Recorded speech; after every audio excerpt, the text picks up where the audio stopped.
That's quite all right. The committee meets today to discuss the state of our country's critical mineral supply chains and what can be done to make them stronger and more resilient.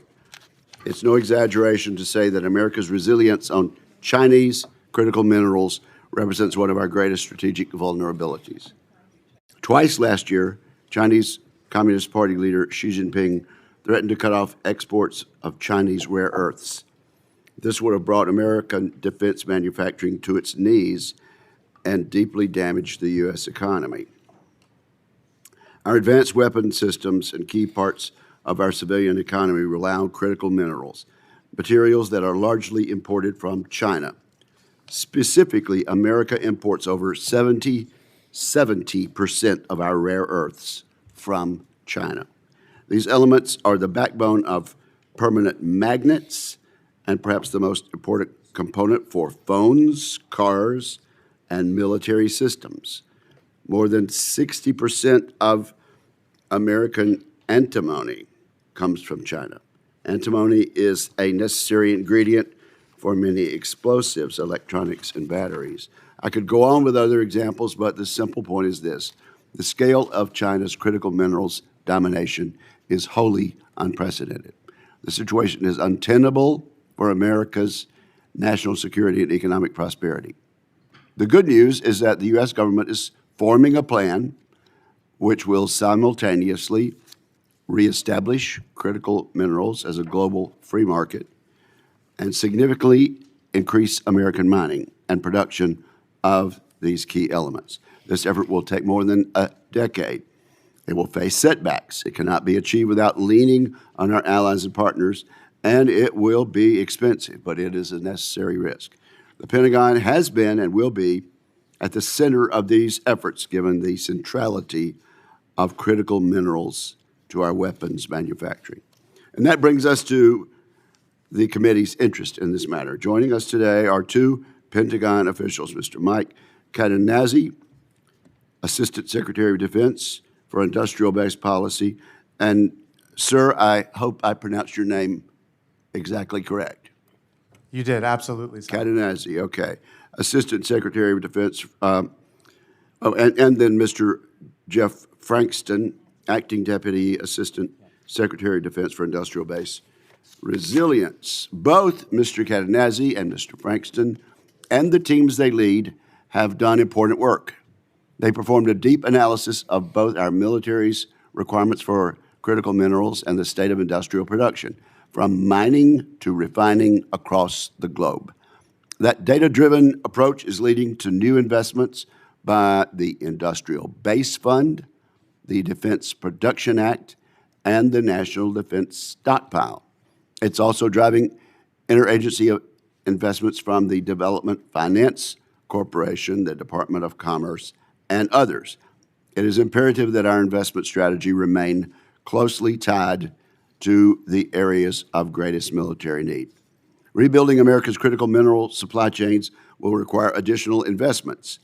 Last year's Defense Reconciliation Bill included $5 billion for the Industrial Base Fund, $2 billion for the National Defense Stockpile, and a $100 billion loan limit for the Office of Strategic Capital. Those appropriations have already paid dividends. Last year, the Pentagon signed deals with MP Materials and a consortium of Vulcan, ReElement, and Corning for magnet production. Another investment went to Element USA, which will be making progress on obtaining gallium and scandium from a recycling process. We have brought Australia, Brazil, and Saudi Arabia into deals where mining or refining opportunities do not exist here in the United States. The good news is that we do not need to outspend Communist China on this effort. We can leverage our private capital markets, one of our few remaining comparative advantages against Beijing. Many of our allies and partners have incredible mining and refining opportunities. Dozens of countries are poised to ditch the predatory debt trap diplomacy Beijing has foisted upon them in this area. As to private capital markets, I appreciate the Pentagon's use of innovative financial tools to power these deals. In some cases, Congress has spoken clearly on these tools. The committee created the Office of Strategic Capital Loan Program 3 years ago during the Biden administration. Since then, we have remained intimately involved in amending its legislation. In other cases, such as the use of equity-based investments, little law currently exists. I believe these equity-based investments make good strategic sense in many cases, particularly where no free market exists and where we've seen aggressive Chinese economic warfare. However, opinions range wildly between and within our two political parties. While not public, Ranking Member Reid and I had a long series of discussions with our House counterparts last year about legislation regarding equity investments. I anticipate that conversation will continue in earnest this year. This legislation is both important and urgent because rebuilding America's critical mineral supply chains will take more than a decade. We must give the free markets confidence that America's approach will stand the test of time and succeed in unshackling the world from Beijing's market domination. To do that, we need effective government tools built on a solid foundation of law and bipartisan support. This year, the committee has much work to do in this endeavor. We will discuss equity as an investment tool. We will examine the need for continued multi-billion-dollar investments in this area. We will consider further improvements to the National Defense Stockpile authorities, and we will expect improvements in communication from Pentagon leadership on our investment strategy. Congress understands the need to execute quickly, but that cannot excuse a lack of communication and partnership. Communication and partnership between the Congress and the administration. I hope today's hearing is the beginning of a historic year in which this committee and the Trump administration work together to rebuild America's supply chain. So thank you to our witnesses for being here today. It should be very interesting, and I turn to my friend and colleague, Ranking Member Reid. Well, thank you very much, Mr. Chairman. Good morning to our witnesses. Thank you for appearing today on a matter that is of great importance to this country and indeed the free world. Over the past several decades, the United States has steadily lost its leadership in critical minerals. From World War II through the 1980s, we led the way in critical mineral production and lithium-ion battery manufacturing. But over time, American industry shifted that production overseas, primarily to Asia, in pursuit of cost savings. The consequences of those decisions are now very apparent. Today, China dominates the processing and refining of the materials that make our most advanced weapon systems function, from the rare earth elements in radar and missile guidance systems to the battery chemistry powering the next generation of drones. The Department of Defense accounts for less than 1% of total U.S. critical mineral demand, but an enormous range of critical military platforms depend on it. Congress has worked to address this issue. Through successive National Defense Authorization Acts, we have increased resources for the National Defense Stockpile, encouraged end-of-life recycling of weapon systems, qualified domestic vendors, and restricted procurement from unreliable foreign entities. And those efforts matter. But what has been missing is a coherent, overarching national strategy that aligns the Department of Defense, Commerce, Energy, and Interior, as well as our allies around a common framework. Without that, we risk patching holes rather than building something durable. I'd like to know how our witnesses regard such a strategy and what efforts are currently underway. I do have one major concern regarding the Defense Department's current strategy, and that is the use of equity investments under the Defense Production Act.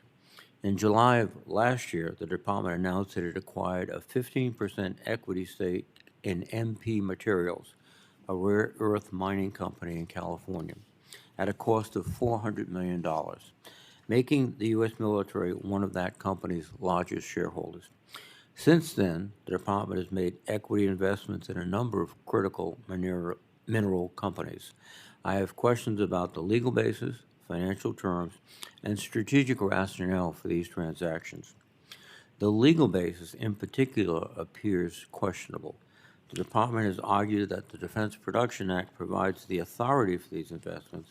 However, while the Defense Production Act does authorize the purchase of industrial resources for government use, it does not mention equity investments at all. The fact that the Trump administration's Office of Management and Budget has subsequently requested a legislative proposal to explicitly authorize equity investment suggests that the administration itself recognizes the current authority is uncertain, and that should give us pause. Further, the department committed to purchasing magnets from MP Materials at $110 per kilogram for 10 years, beginning in 2028. The committee has not received an explanation of how that price was determined or why that duration was appropriate. We have also heard from other domestic producers that this arrangement affects their ability to compete, which raises broader questions about market effects and unintended consequences of government intervention. Finally, I understand that a small team was dispatched to evaluate the MP Materials transaction, including outside consultants, but this committee has had very limited visibility into that review. I have concerns about potential conflicts of interest given the financial interest that certain stakeholders appear to have in this transaction. The committee's interest is straightforward. We want to understand whether this transaction and the equity investment model and use of play floors more broadly represents the most effective and legally sound way to rebuild domestic critical minerals capacity. And I look forward to a substantive discussion with our witness today, and thank you very much, Mr. Chairman. Thank you very much, Mr. Ranking Member. And now, Secretary Cadenazzi, we'll begin with you. Chairman Wicker, Ranking Member Reed, distinguished members of the committee, thank you for the opportunity to appear before you today to discuss the Department of War's strategy and actions to secure a resilient supply chain for critical minerals. This issue is fundamental to our national security and the technological superiority of our military.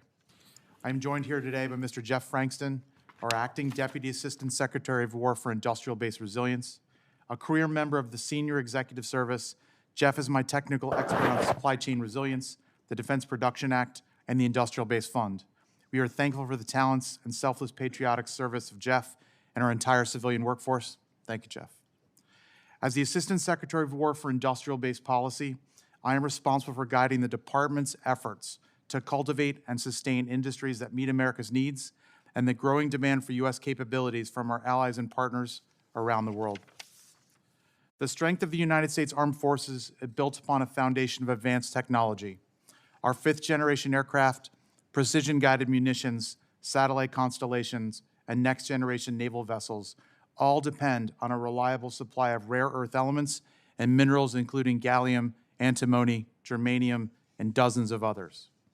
For decades, we have outsourced and offshored mining and processing, creating a strategic vulnerability of the highest order. Today, our primary strategic competitor, China, controls the global supply chain for numerous critical minerals. On heavy rare earths alone, China controls 95% of global output, with the United States importing almost 100% of what we use, 90% of that coming from China. This control provides Beijing with the ability to weaponize these supply chains, threatening to disrupt our defense industrial base and compromise military readiness in a crisis. This is not a theoretical risk. It is a clear and present danger to our national security. The Department of War considers the reclamation of our critical mineral independence a strategic imperative and calls it out as such in the Acquisition Transformation Strategy published this past November. Congress also clearly recognizes the need as the 2026 National Defense Authorization Act classified critical minerals as strategic assets vital for national defense and economic security. Since the beginning of the administration, the Office of Industrial Base Policy has been at the very center of these initiatives.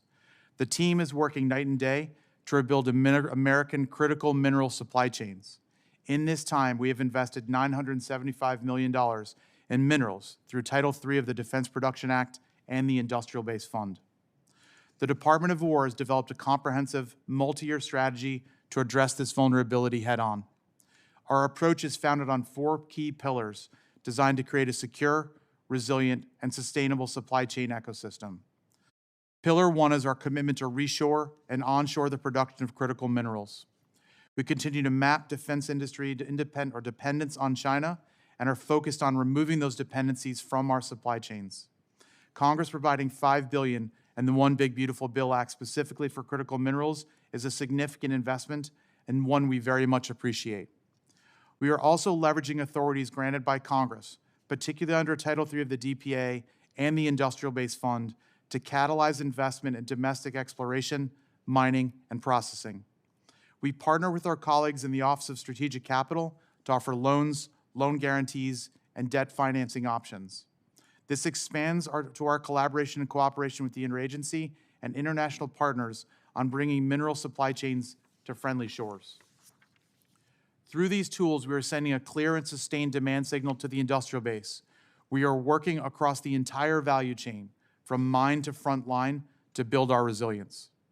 For example, the MP Materials deal helped secure a domestic source of rare earth elements, and the Department continues to take action in concert with our interagency partners to decisively secure the U.S. rare earth supply chain.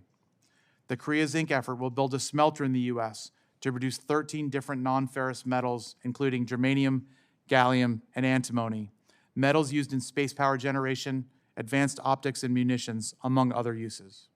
Additionally, $184 million in prior investments will provide high-performance magnets, germanium crystal, and other critical mineral derivatives and capabilities. Next, while we prioritize domestic production, we recognize that no single nation can achieve complete self-sufficiency. Therefore, our second pillar focuses on building robust, transparent, and reliable supply chains with our closest allies and partners. This friend-sharing approach diversifies our sourcing away from high-risk geopolitical areas and complements our Pillar 1 efforts to build new end-to-end sources of supply, foster secure and reliable transport and logistics networks, and transform the global market into one that is secure, diversified, and resilient. We are actively working with partners to jointly invest in and secure supply from responsible mining and processing operations across the globe. For our third pillar, the Department is aggressively investing in research and development to mitigate demand for the most heavily contested minerals. Our scientists at DARPA and other service research labs are pioneering the development of next-generation materials and novel manufacturing techniques that can reduce or eliminate the need for certain rare earths and other critical inputs. Simultaneously, we are funding the development of advanced recycling technologies. For example, we invested $29.9 million in Element USA to recover gallium and scandium from waste residue left over from alumina refining. By creating a robust circular economy, we can reclaim valuable materials from our own waste streams, from spent batteries to decommissioned electronics, turning a liability into a strategic asset and a secure domestic source of supply. As our final pillar, we are modernizing the national defense stockpile to ensure it serves as an effective buffer against near-term supply chain shocks. We are conducting a rigorous, data-driven analysis of our strategic requirements for a 21st century contested environment and are taking action to acquire materials that face the most acute supply chain risks. Congress stepped up to help us with this effort, providing $2 billion in the One Big Beautiful Bill Act. This modernized stockpile will provide the insurance we need as we execute our long-term strategy of rebuilding the domestic industrial base. The committee asked for an update on recent and planned deals, and I am pleased to report significant progress. I will highlight 2 recent examples. We have finalized a landmark agreement with a Canadian partner to secure a long-term supply of gallium derived from new non-traditional mining techniques, reducing reliance on Chinese sources for this critical semiconductor material. The Department also recently entered into a joint R&D agreement with Australia to co-fund the development of substitutes for dysprosium and terbium and high-performance magnets. In closing, I want to emphasize that establishing secure and resilient critical mineral supply chains is a generational challenge, but it is a challenge we must and will meet. The era of complacency is over. The Department of War, in concert with industry, our allies and partners, and with the vital support of this committee, is committed to executing this strategy with urgency and resolve. Securing these supply chains is not merely an economic issue, it is a foundational element of our national defense. Thank you for your time, and I look forward to your questions. Thank you, Mr. Secretary. Mr. Frankston, you're recognized. Thank you, Mr. Chairman. In addition to everything that Mr. Cadenazzi just mentioned, one of the things that I want to emphasize is the full and unified interagency cooperation on this effort. This is a subject area that is not new, but has been turbocharged in the collaboration, cooperation as we work together across each of the interagency partners to identify the gaps, to have common targets, common understanding of our both domestic challenges, and then in particular from our perspective, Department of War needs. And we work together on a daily, if not hourly basis across the interagency with our international partners, with industry to identify the gaps and challenges here. Our office oversees the policy for the National Defense Stockpile, as Honorable Cadenazzi mentioned. This is a key aspect that is a direct opportunity for our country to build a resilient capability. The stockpile is one of the major statutory pieces that we have taken the funding to implement a direct challenge or to address a direct challenge on how we're addressing critical minerals. I look forward to answering the rest of the committee's questions. Thank you very much. Well, Secretary Cadenazzi, you say the era of complacency is over. Mr. Frankston, you say that this issue is not new. I've been on this committee since 2008. Maybe I should be ashamed of myself. How is it that China, if they had persisted in their threat to cut off exports, could have brought us to our knees? How do we get to this point, Mr. Secretary?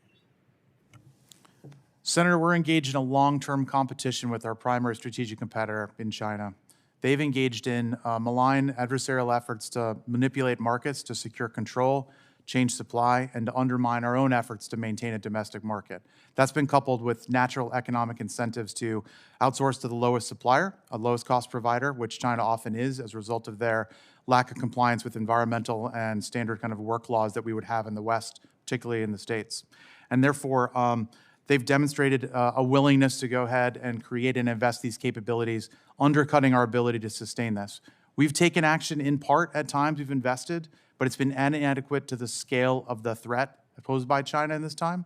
And therefore, I think the opportunity we have before us today is to go ahead and take a demonstrated, committed effort, well-resourced and aligned across both parties with the support of this committee and the Congress to go ahead and fundamentally reshape those markets. We believe our investments and efforts at this front are Well, we have, I understand, we have no question and no choice but to go forward as quickly as we can. And I'm not pointing the finger at anybody in particular, and I think I acknowledged that I'm a bit nonplussed about this. But we've been hearing for several administrations that China is our pacing threat. And it just seems to me that collectively we should have been tackling this a long time ago. Senator, I can't speak to the previous efforts, but it's clear that the position we're in right now is inadequate to the needs of the nation with regards to both our domestic economic performance and national security. Okay, now you're going to be asked about this new approach. Of course, we deal with industry a lot, but the idea of equity is something that there are going to be questions about on both sides of the dais. Why is it the way to go in your judgment on this issue of critical minerals?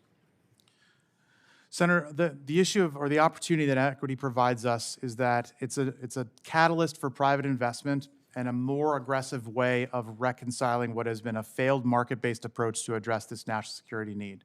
We have invested small amounts of money. We've provided grants. We've tried to incentivize through tax incentives and things like that. How far back did we start trying that? How far back? Sorry, Senator? Because you say we've tried other approaches. I believe we tried consistently for the past 10 or 15 years, if you sort of read the press.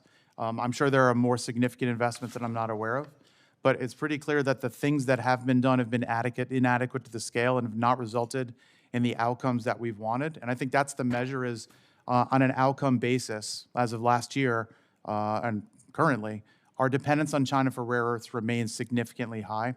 And so the acquisitions in the past have not met our needs. We think that But if conflict had broken out in the last year, between the United States and China, which of course we certainly hope we can avoid by being strong enough, it would have brought us to our knees. Well, could you help us understand, do you agree with my statement there? Senator, it's very clear that the willingness of China to turn off the spigot on rare earths last year represented a significant threat to national security and would have been debilitating to both domestic industry and to the defense industrial base. Specifically? I think there are many systems which are highly dependent upon rare earths and other elements which would have been struggled to get access to those outside of the National Defense Stockpile, which thankfully we have a significant amount stored away. That probably would have carried us through for a period of time. Presumably, we would have engaged in aggressive action to unlock mining, both domestically and with partners, to mitigate those gaps. We would have fundamentally shifted the production curve in a way that would have prevented that for the long haul. But in the short term, there definitely would have been a crunch that would have impacted our ability to produce the weapon systems we need. Thank you very much. Senator Reid. Well, thank you very much, Mr. Chairman. Let me commend you in holding this hearing because, as you've indicated, we have not paid the kind of attention in the Congress that we should have, nor have the administration. So thank you. Mr. Cadenazzi, we've heard from various companies in the minerals market that an equity stake and a 10-year price floor for MP Minerals, where the government is literally picking winners and losers, puts other companies at a competitive disadvantage.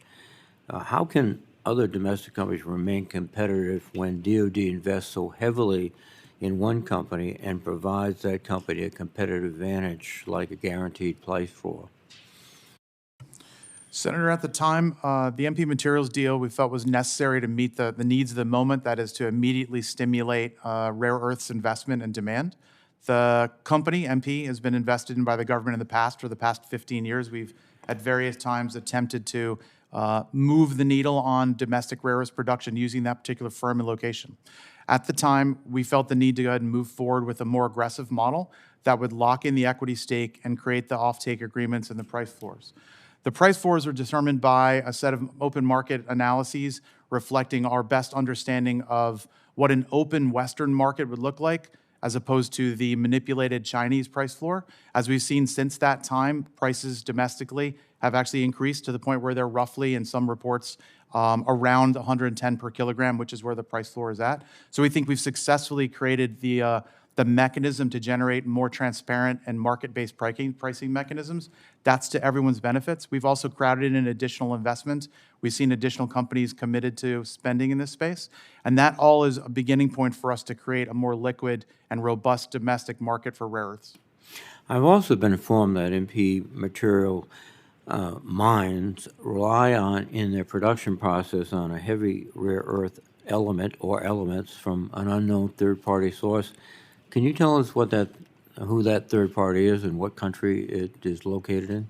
Senator, we're in the process of working through right now to go ahead and identify additional sources for rare earths to improve their processing capabilities. There's an optimal mix of light and heavy rare earths, and I think I'd defer to Jeff on this, that we were working to go ahead and strike supply with. So we've struck additional deals with a Brazilian company, and we're in discussions with a Saudi Arabian company to provide access to additional raw materials. Who is providing the material to MP Materials now? What country? What third-party country and There's company? Serra Verde is the company in Brazil we've struck an agreement with. We're in the process of negotiating that. And then Ma'aden in Saudi Arabia is the other company. Thank you. As I requested yesterday on a phone call with the chairman, could you provide us the term sheets for the deal? We'd like to look in detail at what has been transpired. And I think you indicated that it is wending its way up through the process. But if you could give it a little boost, I'd appreciate that. Ranking Member Reed, absolutely. We've submitted our request for it to be approved. It is in review now. Now,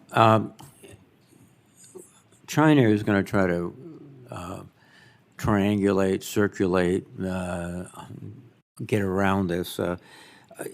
With the price level, could they simply reduce their prices and cause DOD to commit significant dollars to MP Materials? Or in general, how are they going to frustrate you? Ranking Member Reed, I think part of our approach is to create a more solid Western demand signal. So that's where something like the preferential trade zone, which is in a market zone, willingly voluntary commitment by our allies and partners to all operate in a way where we agree on price floors that essentially are set in a collaborative manner by countries that are worried about Chinese malign manipulation of markets, and that we collectively can agree on establishing price floors that will not allow them to manipulate it, because we'll voluntarily agree to pay initially a higher price. But as demand decreases on their end and increases on ours, the prices should level into what we hope is a more transparent and reasonable global market pricing that will work to our benefits in the long haul. Finally, the MP Materials deal relies on future appropriations, which calls into the question of, does it comply with the Anti-Deficiency Act? Have you analyzed that and determined it won't? Senator Reed, I've not personally conducted analysis in this. We've relied upon the Office of General Counsel and our legislative affairs teams to help us in moving forward. From an industrial-based policy standpoint, we've submitted requests for funds to go ahead and pay the quarterly payments that we expect are necessary to meet our offtake agreements. Going forward, we've planned that through the FIDIP, and we expect that we'll continue to, barring any changes in policy. Thank you very much, Mr. Thank you. Cadenazzi. Thank you, Mr. Ranking Member. Senator Sullivan. Thank you, Mr. Chairman. Appreciate you calling for this hearing. Gentlemen, thank you for your testimony. Look, this issue is infuriating for me because so much of the challenges we face as a country are self-inflicted. And I work in a bipartisan way on this committee a lot, but I will tell you, part of the answer is, how did we become so reliant on China and other adversaries of ours in critical minerals? One reason is that there's a huge difference in this town between Republicans and Democrats on who wants to develop our mines and processing. That is a fact. And my colleagues on the other side of the aisle, they need to look at this issue straight in the eye, because so many of them are afraid of the far left environmental groups. They have prioritized shutting down mining and not developing critical minerals in America, and especially in my state. Let me provide a few examples. My state is estimated to have 56 out of the 60 critical minerals our country needs. Let me repeat that.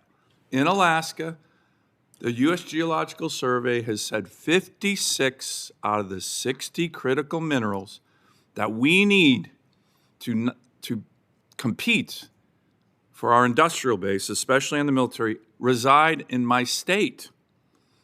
But a core element of the far left, once they get into power, is to shut down Alaska. That's a fact. This is the Joe Biden 70 executive orders, what we call the last frontier lockup. When he got into power, he issued 70 executive orders. Let me list them right here. Okay? By the way, 10 of them were on his inauguration day. So this was a plan. 70, many of which dealt with shutting down critical minerals. Crazy. Crazy. Okay, and on this committee, my colleagues probably remember the Ambler Mining District, the road to the Ambler Mining District, one of the biggest critical mineral deposits in America. We debated it on this committee, and to my colleagues' credits, and I want to thank them, on this committee, we won that amendment vote of mine to have access to the Ambler Mining District, which Joe Biden shut down, one of these. I think the vote was 21-6. Great victory in the NDAA 2 years ago. What happened? Chuck Schumer made it a priority, so did Hakeem Jeffries and the Biden administration, to strip that provision out in the committee. So this is not rocket science. The far left on the other side of the aisle has kept my state from producing what the country needs.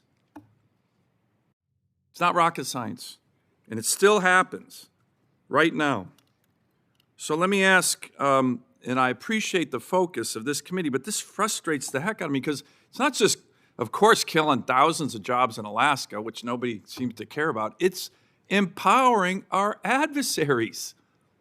So I appreciate the Trump administration's focus. By the way, the president, again reversing Biden, who reversed the president in his first term, did issue an order on the Ambler Mining District. So we're going to start working on that.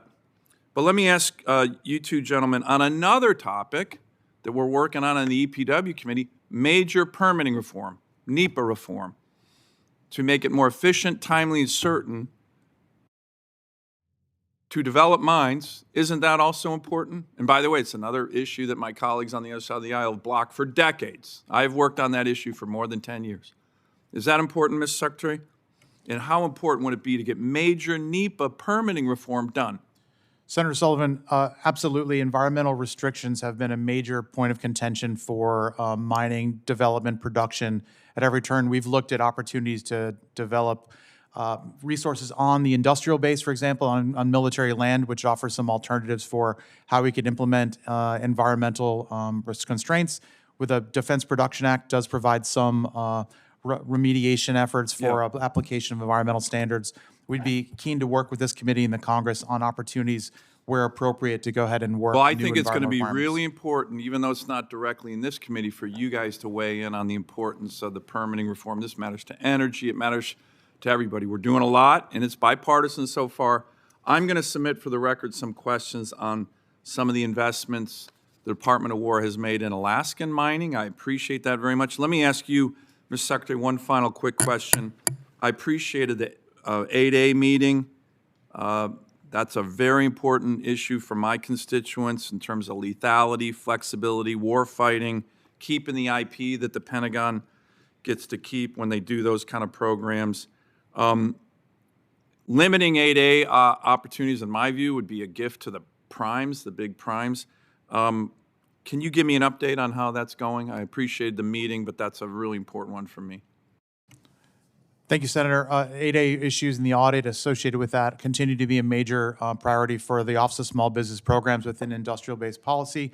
We continue to focus on issues associated with fraud within the program primarily, and we're really excited about finding new opportunities to bring new entrants into the space, particularly through the 8A programs in the future. Would you agree that a lot of them, particularly as we talked about, my constituents bring a focus on lethality, flexibility, and make the Pentagon more lethal, as I presented to you guys? Agree, Senator Sullivan. Absolutely. Thank you. Thank you, Mr. Chairman. Senator Sullivan, we probably need to put copies of those two posters in the record at this point. So Gladly, Mr. Chairman. unless there's objection, that is so ordered.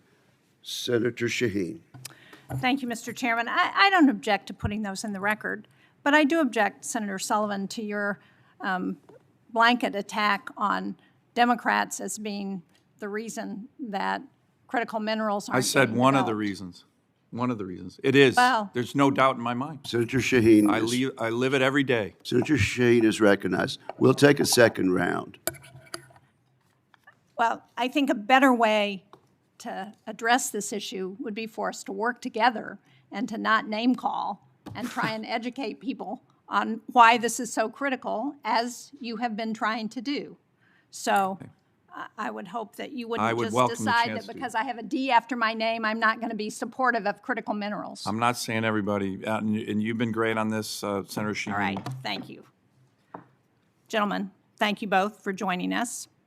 I want to go back to the equity investment question that Senator Reid and Senator Wicker both raised, because it's not clear to me what the criteria is that you're looking at in making an equity investment. So can you outline what that is and then explain whether you're focusing more on extraction or processing in terms of those investments? Thank you, Senator. There's no criteria in such that we're looking for equity investments as a deliberate approach. I think the way I would view it and describe it, ma'am, is that what we want to do is achieve the outcomes of improved investment, performance, and production within the mining space particularly. And therefore, we're talking to companies about what would make them more successful over the long haul. In some cases, we've taken equity associated with direct DOW investment through the IBAS and DPA programs.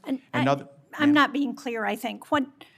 So what determines whether you think a particular company is a good choice for that equity investment, and how do you determine that criteria, and then how do you decide whether you've been successful or not? Thank you, Senator. So thank you for clarifying that. So we conduct a robust diligence process. So we actually have we have an internal effort through our global investment and economic security team to do foci and intelligence analysis and counterintelligence analysis.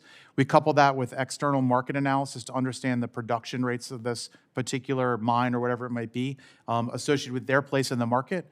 We then add in additional experts from both internal to the government, within Jeff's team, or within others, our partners within OSC and other agencies, to determine whether or not we think this mine can meet the targets that we have. That is generally an increase in production from one number to another. And then, ma'am, sorry. Did you have something else you wanted No, to add? I just want to say then we couple that all together, we make a reasonable business case analysis, we hope is, that determines what the right mix of direct investment and or debt may be to meet those requirements for the country. And then can you answer the extraction versus processing question? We're not overly indexed on, our goal is to go ahead for every one of the critical minerals we've identified, which is 20 plus critical minerals. We're creating what we call a value chain, which goes from the mine all the way through production, refining, to recycling. The goal is to go ahead and provide an adequate number of investments at each of those places, whether directly through the DOW, through our partner agencies, or through private capital, to make sure that we're investing appropriately across each of those elements. And can you tell me, my understanding is that the biggest issue here is not China's control of the actual critical minerals themselves, it's the processing that they do that nobody else is doing.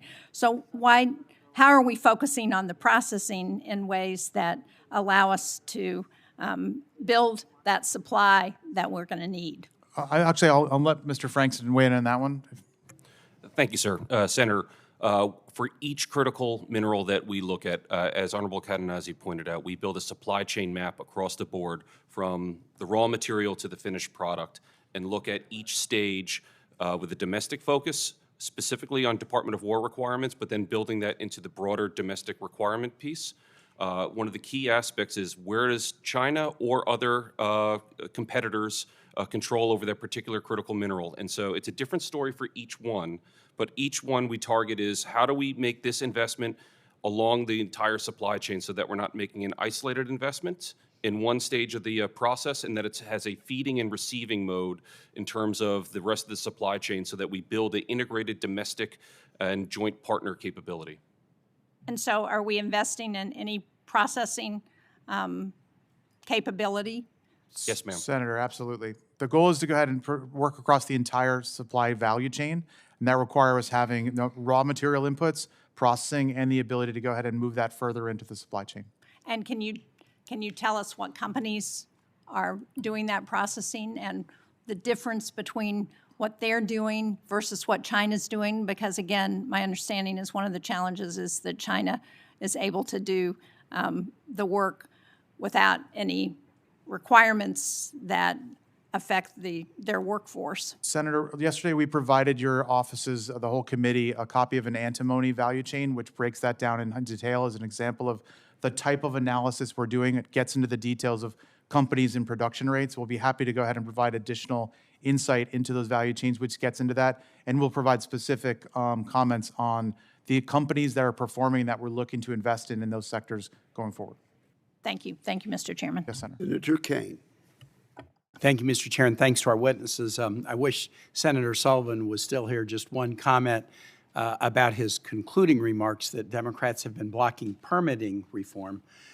for decades. I think Democrats have been working hand in hand with Republicans on permitting reform issues. My understanding from Democrats on the relevant committees were that those issues were closing, and there was a real possibility of finding a path forward that was bipartisan. But President Trump's decision to wage war on clean energy, especially a concerted effort to wage war against offshore wind projects, which have been repeatedly rebuffed in courts, but that has not stopped the president from attacking offshore wind, has caused the permitting reform efforts to grind to a halt.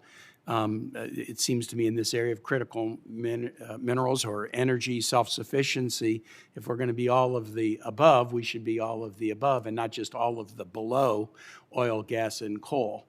My state has been affected dramatically by President Trump's actions. We want permitting reform, but we don't want permitting reform that takes clean American domestic energy off the table.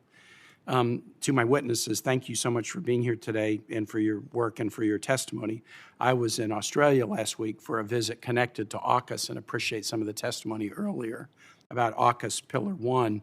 Australia produces about half of the world's lithium, but historically has relied on China for refining.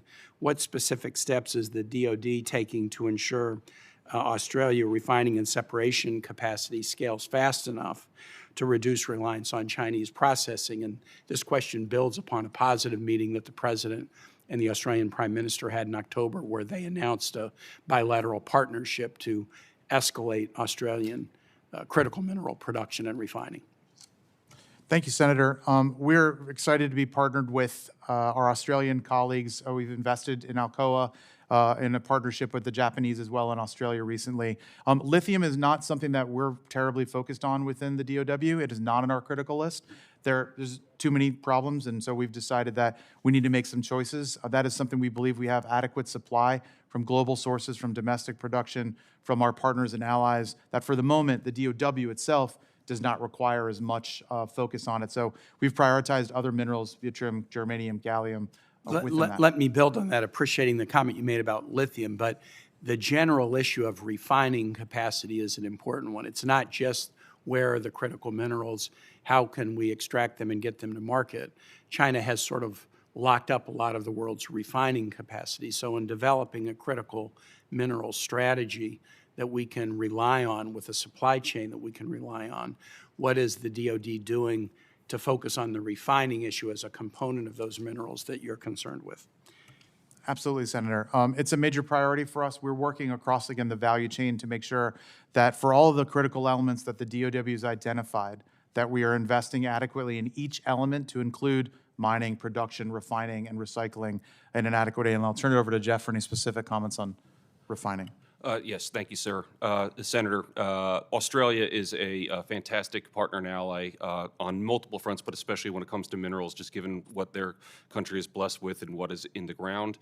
From a processing standpoint, we look for opportunities with all partners and allies to build a domestic capability through the Defense Production Act. Australia is actually considered a domestic source. And so we are working on a number of different fronts, as Honorable Cadenazzi mentioned, on Alcoa of Australia. That is a trilateral investment with Australia and Japan, but we have other open opportunities. Just 2 weeks ago, we held a defense industrial base consortium call for submissions of papers and proposals from industry across the world. That includes Australia, and it's at all stages of production. And we welcome any participation, any cooperation, any collaboration that directly aligns with the President's agreement signed with Australia last year. One last question back to lithium. A few weeks ago, the DoD announced that 25 vendors had been invited to compete in phase 1 of a drone dominance program. Lithium-ion batteries are a critical enabling technology for drones, but China does control much of the upstream supply chain for processing battery materials. What are the requirements for the drone dominance vendors to source battery or other materials from the U.S. or allied suppliers? Thank you, Senator. The batteries issue is a critical one, not just for drones, but for the entire supply chain for the Defense Department of War. So minerals that go into those batteries are available, we think, for lithium more or less. There's challenges associated with some of the alternatives. So there are alternative chemistries for batteries. We have a large team that works within industrial-based policy on batteries issues. We convened a whole-of-government effort 2 weeks ago, 3 weeks ago, to go ahead and look at batteries opportunities and the threat from China's control of markets on batteries. So we're working with our colleagues to go ahead and identify alternative sources and chemistries, and then to work with the teams that are driving drone adoption to identify the right mix of controls on access to battery raw materials and technologies going forward. Senator Kelly. Thank you, Mr. Chairman. Mr. Cadenazzi, did I get that right? Yes, Senator. And Mr. Frankston, thank you both for being here. I want to ask you about how we supply semiconductors to the defense industrial base. As you both know, semiconductors go in a lot of stuff used by our military, and semiconductor technology advances rapidly. Moore's law says processing power doubles every 18 months. The DoD's procurement programs do not operate at that same kind of speed. And the end result is some of our most advanced weapon systems are relying on chips that are old, sometimes outdated, sometimes decades behind the state-of-the-art technology. And historically, DoD has relied on a small number of trusted foundries, which are fabs that not only serve, they serve government customers. So would you both agree that this approach has not succeeded at protecting DoD's access to the best chips in the world for its most important programs? Senator, we've perennially underinvested in the technology and the engineering necessary to migrate our systems to go ahead and leverage the most current state-of-the-art chips.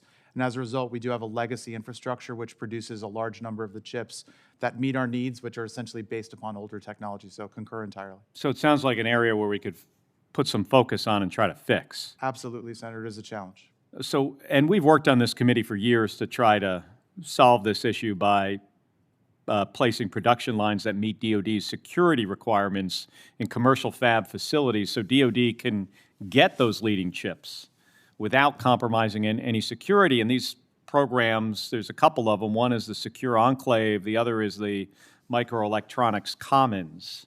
And these programs, they've been stood up and they're fully funded and they're getting ready to produce some chips. There's just one problem here. Major DoD programs are still choosing to have the old, outdated foundries produce the chips, not the new ones. So would you both agree that there are meaningful strategic advantages to sourcing leading-edge chips for our major programs?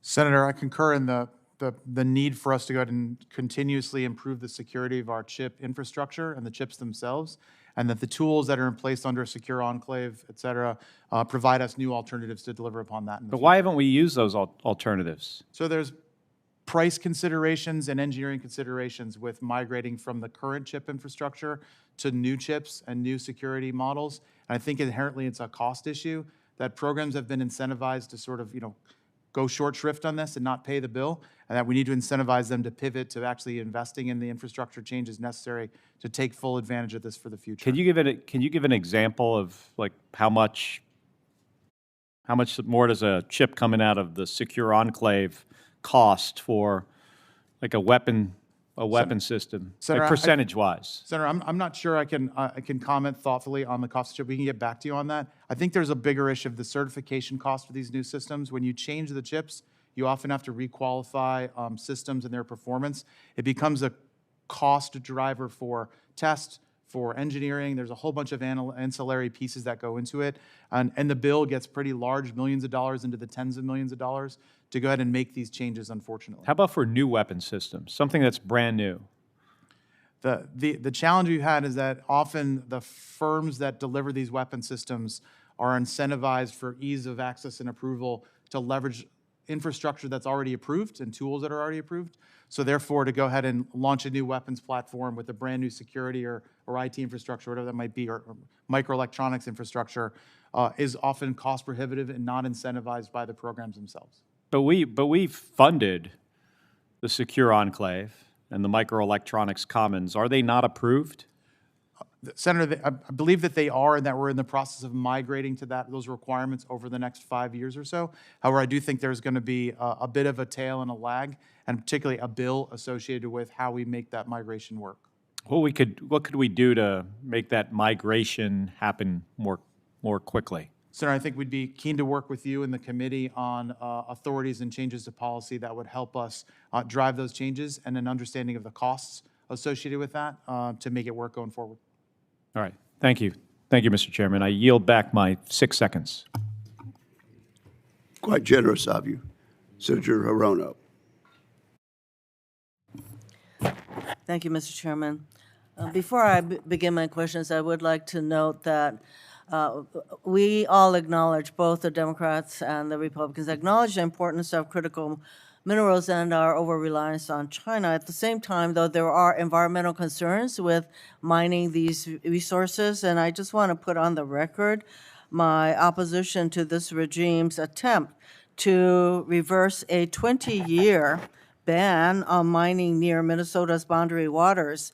And while access to critical minerals supplies domestically are important, we can't just toss out the kinds of environmental concerns that have to do with contamination of local lakes and rivers, as is the case in the Minnesota situation.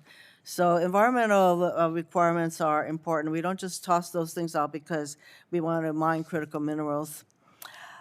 You've been asked, Mr. Secretary, a number of questions relating to the $400 million in equity that we have with MP Materials, and I made a note that you said that we pursued equity ownership to address failed marketplace efforts. I don't know what that means, because you can argue that there's failed marketplace efforts to justify equity shares, and I suppose any number of private entities, and it's really hard for us to determine whether that is an accurate depiction of the reasons for it or not. But this is very unusual for the government to acquire equity shares, and there are issues relating to competition or the lack thereof when we get an equity share in a private entity. So I just want to raise my concerns. And there's also an issue of whether or not the Defense Production Act even gives the authority under the act for the U.S. to achieve equity shares. And there's a question is if that authority is deemed not existent, I don't know what that does to the equity shares, $400 million. Does that mean that that deal has to be unwound? It reminds me very much of the Supreme Court's decision on the unconstitutionality of the tariffs and the billions of dollars that are, there are going to be arguments about returning all of that. Let me turn to something that I think I think is very positive on this issue of critical minerals, and that has to do with recycling of critical minerals from end-of-life equipment. So I'm glad to see that in your testimony you refer to recycling as one of the ways that we're going to address our need for critical minerals, and especially obtaining critical minerals from spent lithium-ion batteries. So I wanted to ask you, what progress are you making in this area of recycling, and are you preparing any demonstration projects to scale these recycling technologies up? Thank you, Senator. A great example of our recycling capabilities is through the Defense Logistics Agency, through their germanium recycling program. They have taken night vision optics that have been decommissioned after periods of use and have been able to harvest back the materials so they have a ready supply of ready material for the warfighter, for the Defense Industrial Base as a reserve into our... So I'm sorry, I am running out of time, but I want to make sure that you are, both of you, are very committed to shoring up the recycling aspects of critical minerals, and that you are spending the kind of money that we need in R&D for this purpose. Are you, one, committed to recycling, and two, do you have, I had a question as to whether or not you have any demonstration projects to show us your progress in this area? Senator, we're absolutely committed. We recognize that recycling would be a critical source of supply for us for the long haul. And there are multiple demonstration projects underway within the R&E portfolio, research and engineering portfolio. We'll go ahead and come back to you on the report what those projects are. And are you making it clear to the private sector that they also can participate in the developing the kind of recycling of critical minerals from spent materials? So that Absolutely. they can put their energies and brain power to enabling us to recycle? Absolutely, Senator. We put out our requirements often to the market and hope that we can bring the best of breed capabilities back for us to leverage in these decisions and these analyses. Mr. Chairman, can I just ask one short question about a provision we put in last year's NDAA? Yes, ma'am. So Section 1412 of the fiscal year 2026 NDAA requires the Defense Logistics Agency to report to SASC and HASC on best practices to expand their strategic material recovery and reuse program by March 1st, 2026. That is right around the corner. Is that report on schedule? Senator, the Defense Logistics Agency is a separate agency, field agency within Acquisition Sustainment. I'll bring that request back to Honorable Duffy, who's the Undersecretary for A&S, and we'll find out. This is an issue, you know. I mean, recycling is a very important part of the testimony you gave, and yet you're not the one that's able to tell us whether this report is going to be on time or not. But I appreciate your conveying it to the appropriate entity in DOD. Thank you. Thank you for agreeing to do that, Mr. Cadenazzi. Senator Banks. Thank you, Mr. Chairman. Mr. Cadenazzi, can you speak to the specific importance of the Department of War's equity investments and how they played a role in supporting the department's critical mineral supply chain security? And in other words, what is uniquely helpful about equity stakes relative to Senator. other kinds of support that we would use? Thank you, Senator. We believe that given the frailty of many of our minerals markets, that equity is a necessary component to go ahead and drive alignment of the companies, make a clear commitment from the government that we're interested and we're committed to not just the market, but the company in question, hence the rigorous diligence that we conduct on that company and its performance. That we can then crowd in private capital, which will allow us to go ahead and expand our operations and leverage less taxpayer money to go ahead and achieve our ends, but also signal a real change in how we plan to operate and the demand signal for that particular component or mineral going forward. It's been vital. It's been very successful so far. It forges a true partnership with the company in question and allows us to plan for the long haul. Again, our goal in this is not equity outcomes for ROI, for economic or financial returns. Those funds would return to the taxpayer. Our goal is to improve mineral production and the availability of those minerals to the Department of War and more broadly to the nation. Has the department ever used an equity investment tool before? Prior to the current administration, I believe we used tools like warrants during, say, the 2008 financial crisis. So there is a precedent. It has happened in the past, different format, but yes. Yeah. Can you talk about how we might use it in the future? Senator, we believe that where opportunities exist for the government to supplement our spending with external capital, that equity is a powerful tool for us to incentivize the investment of our partners in industry, private capital markets, and to accelerate the pace at which we're able to go ahead and generate new production capacity. We would anticipate using this as an alternative to other financing mechanisms where we've tended to offer grants to companies to facilitize, for example, where we might want to go ahead and offer an incentive for them to self-facilitize, or alternatively for us to take an equity stake going forward. Are there additional authorities that you need as we head into NDAA season that might help you provide equity investments in other sectors too? We recognize that there was a robust discussion last fall with regards to equity language in the 26 appropriations or an authorization bill that did not reach fulfillment. We're eager to continue those discussions to make sure that we're all in alignment on the appropriate use and controls on the application of equity. Can you walk us through consequences for the department when the Chinese first expanded their rare earth export controls last October? What did that do to us?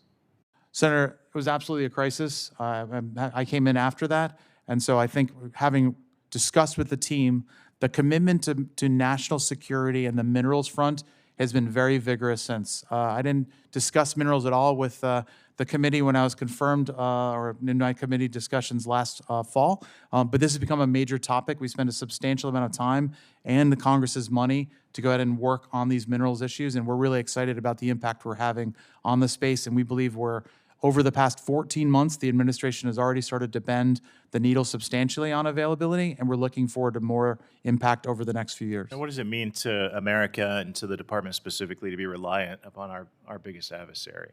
Well, it's unacceptable from a national security standpoint that our primary strategic competitor can go ahead and turn off the spigot on a mineral which we absolutely require for the production of nearly every weapons platform. Mr. Chairman, that's all I have. Thank you. I yield back. Thank you. Thank you very much. Senator Reed, you're recognized. Thank you very much, Mr. Chairman. Just two quick questions, if I may. Secretary Cadenazzi, we've talked about equity. This is an issue that's not going to go away. But there are other tools that are available, direct grants, many other tools. So why was equity chosen above these other approaches? Senator, we believe that at this time to go ahead and incentivize enough private capital, provide a clear signal to the market that the DOW itself is interested in solving these problems, which are outsized relative to our normal focus on it, that equity is a necessary tool for us to make that commitment. We also think it provides a tool to recoup our investment over time. That is, the taxpayer will be repaid through a successful investment if the market works out as we believe it will, which is we invest in a company, we solve our national security problem with access to that particular mineral, that our equity stake will actually pay back the taxpayer for that return. We think that's a great deal for the taxpayer, as it's going to go ahead and meet both of our needs within the department and the country's needs for the future. Now, let me ask just another question. This is all critical in terms of the legal basis for all of these actions, and can we be assured that we will get promptly the DOD legal opinion on these equity deals that go through all the nuances we've spoken about this morning? Senator, I believe that the department's OGC has worked on providing those legal justifications to the Congress, and we'll go ahead and submit that request back again. Thank you very much. You have any idea how much longer that will take, Mr. Secretary? Chairman Wicker, I'm not a lawyer and I'm not an OGC, but I will go ahead and ask the team there to give us a timeline. Senator Reed. No, you're just trying to claim the veil of innocence by claiming you're not a lawyer. Okay, I get it. The investments, the equity investments are such that raise issues that I hope we can see analyzed in these legal opinions. For example, what obligation do you have as a shareholder to the company and to the versus what obligation to have to the United States? That's a key distinction. And I know the present investments are in the form of preferred stock that's convertible into common stock, but there's still that whole notion of this tension between a stockholder and a government agent, and that's something I hope will be captured in these opinions. Have you seen that discussion? Senator, absolutely understand the concern. We've established these deals to provide for performance outcomes. Our goal is not economic returns. We're not trying to excise long-term ownership of these companies. The goal is not to have a stake forever. The goal is to achieve our outcome, execute some sort of exit strategy as appropriate to the moment, and then continue on with the next set of problems for the DOW. Ideally, we wouldn't be spending much time on minerals. We feel compelled to do so as a result of the situation in the market. No, well, thank you very much, Mr. Secretary and Mr. Frankston, for your very, very clear and testimony. I appreciate it very much. Let me ask you this, Secretary Cadenazzi.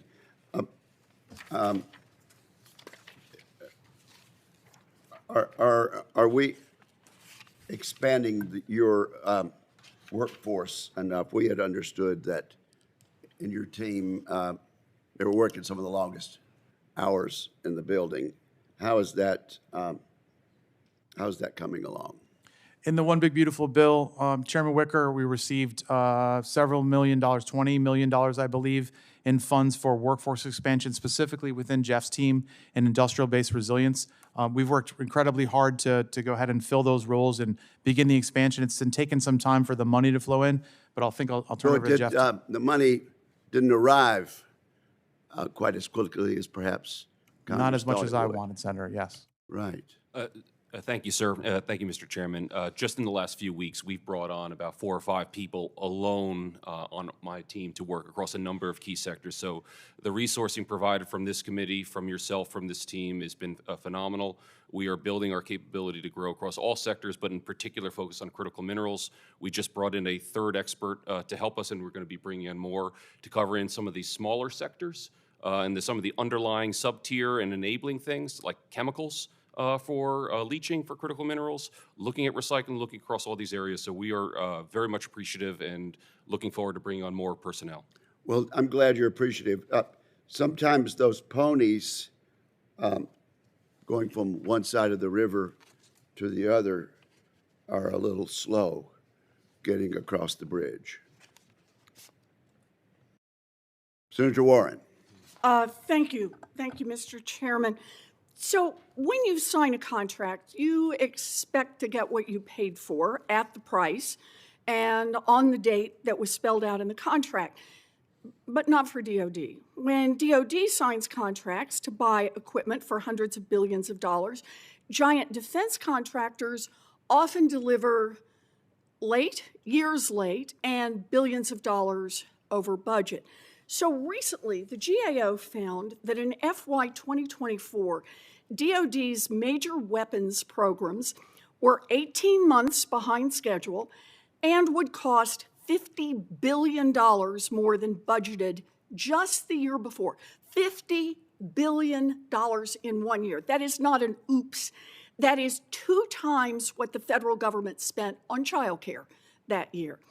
Now, General Dynamics Oiler Ship Program, an extra $1 billion. Raytheon's Air and Missile Defense Radar, another $6 billion. Northrop Grumman's Sentinel program, $36 billion over budget. And all are at least 3 years behind schedule. And now, DOD is ramping up investments in critical minerals. And you got to worry, are we just going to see the same thing again? So, Mr. Cadenazzi, you are the principal DOD advisor on industrial base policy. Does it help or hurt our national security when DOD signs a contract for the equipment it needs and it actually gets it years later and for billions of dollars more? Senator, it's absolutely brutal when that happens. And I think everyone in the department agrees that the performance of the industrial base and our contractors that are delivering weapon systems has been unsatisfactory overall for an extended period of time, hence the aggressive effort we've been making to go ahead and focus on manufacturing and the DIB to make sure that we start to go ahead and get the outcomes which are expected for us to meet the requirements of the warfighter. Yeah, well, I got to say, unsatisfactory might be the understatement of the day. Look, if you bought something and then the company said, pay us more, and we'll give it to you a year later, you'd report them to the authorities. But defense contractors are a year late and over budget, and what happens? They rake in taxpayer dollars, and then they shell out billions of dollars to their shareholders and to their executives. So in 2024, Raytheon, General Dynamics, and Northrop Grumman each spent $3 billion on stock buybacks and dividends. Their executives, you'll be happy to know, did just fine too. Raytheon's CEO earned $18 million.